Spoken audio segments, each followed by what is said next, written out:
rates doing? Let's rate these rates. Yes, let's rate the rates. Rate the rates. Rate the Wait a rates. minute. What's your shirt say?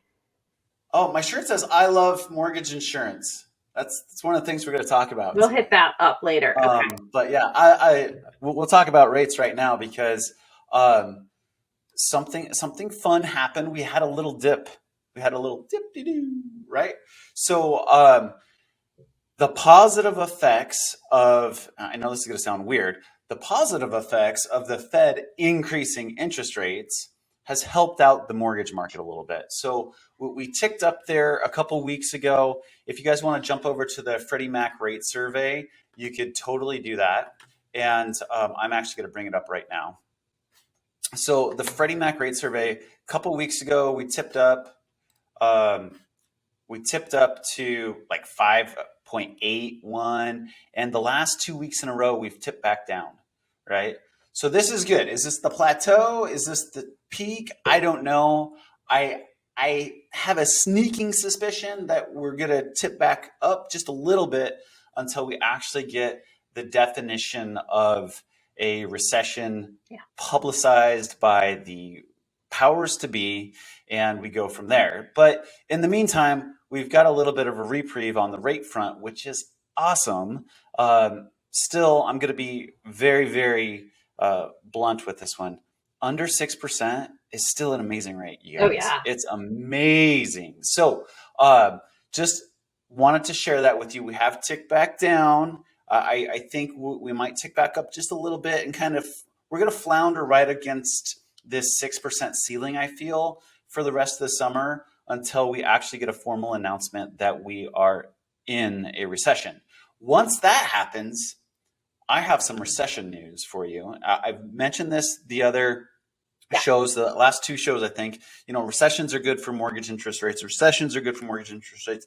So I wanted to quantify this really quick.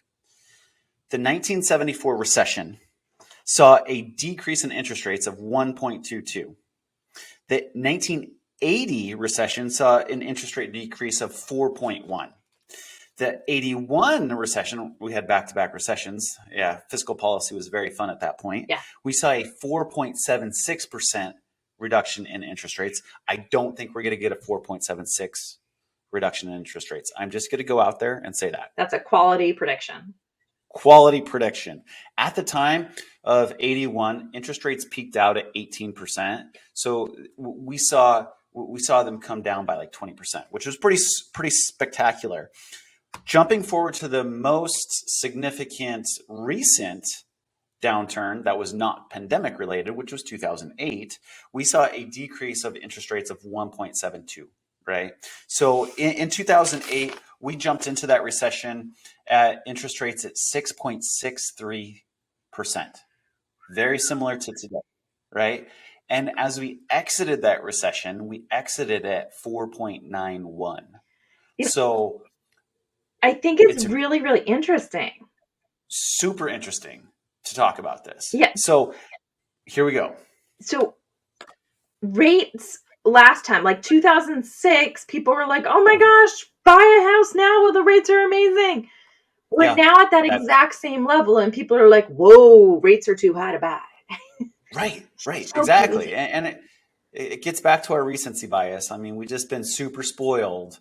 We've been having ice cream and cake every night for the last 3 years when it comes to rates. So now we get to come back to reality. And it's played out in the market. Inventory is definitely sitting around a little bit longer.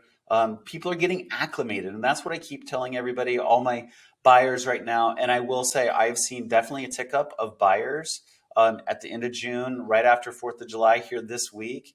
I think I've had 6 buyer consultations this week, and people are like, rates are what they are. I need to buy a house.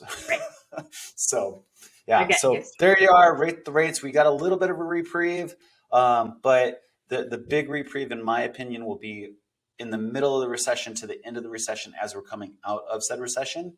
So still a great time to buy. Yeah. I'd say inventory's ticking up like we said it was going to. So really good time to buy. It's not a bad time to sell either, because it still is a bit of a seller's market. You just have to be wise as far as what your goals are. Yeah. That's the important thing. People always ask me, should I buy? Should I sell? I can't give you a yes or no. I need to ask what your intentions are. If you're doing it for a short term, your intentions are very different, and the result's going to be different than if you're looking for a long term. Right. So that's a very, very key piece in this. Huge, important piece. I love that you say that. Let me ask you a question, and I don't know if it is if it's reality or not. What I am seeing in some markets, particularly here in Coeur d'Alene, is that the stuff that came on at the beginning of June is still sitting, but the stuff that's coming on right now that's properly priced is actually going. Are you seeing that in Seattle right now? I don't think we're quite there yet. Part Gotcha. of it is last week was a holiday week, right? America. Or this week, I guess it's. Yeah, it's still this week. So, what a crazy thing! Half the people were gone last week, and half the people that I'm working with are gone this week. It's like, which side of 4th of July did you want to take off? But which did you take off, Darcy? I was supposed to take off a day. Oh, what? I'm taking off next week. No, awesome. Actually, it's 2 weeks. Anyways. Okay, but the point of the holiday and why I said the wrong week is because people tend not to put many houses on the market the first week, whatever the week before the 4th of July weekend. Gotcha. Right? Because people are either partying, going away, whatever it might be. So agents tend to encourage people not to put houses on. So this week, we're going to see a larger influx of houses go on the market than we did last week. And we're going to have a better idea how fast those turn over. So game on. There's a lot of strategy on when to put a house in the market, and the whole thing's strategy. Really. Yeah, absolutely. And strategy is key right now. You got to be talking about that strategy and making sure that you're implementing a plan for success. Yeah. And a last minute plan is still a plan, which is good, but it's preferred to have a little bit of wiggle time in there so you can adjust when appropriate. Wiggle time. Wiggle time. Jay, can you find an audio for wiggle time? I think there should be some audio for wiggle time there. just thinking out loud.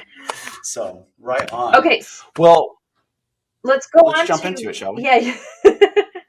This is why I don't like the distance thing.